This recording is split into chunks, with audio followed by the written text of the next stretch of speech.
អោ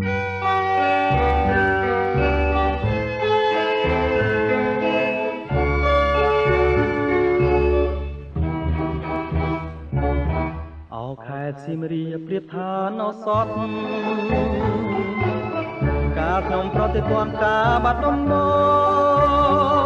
ងដល់ចិនគំរួញគួញគិនគេងផ្សង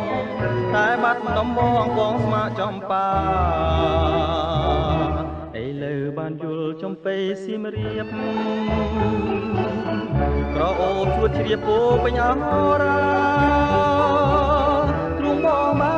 ពីរឿងស្នេហានៅការចំបារៀមក្រៀមក្រម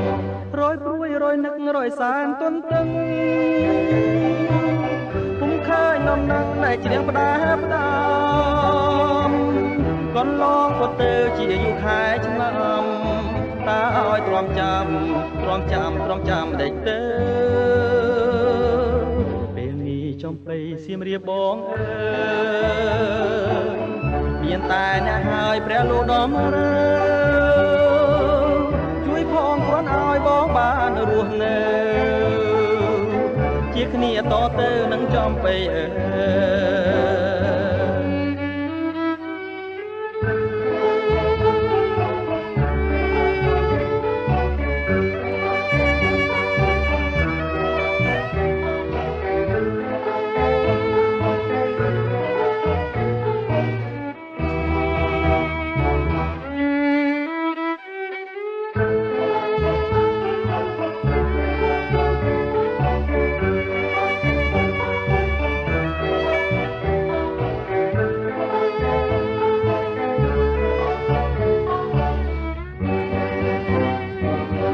យព្រួយរយនឹករយសានទន្ទឹងពុំឃើញនំនឹងតែជ្រៀងផ្ដាផ្ដាំកន្លងក៏ទៅជាយូរខែឆ្នាំតើឲ្យទ្រាំចាំដេចទៅពេលនេះចំបៃសៀមរាបបងអើ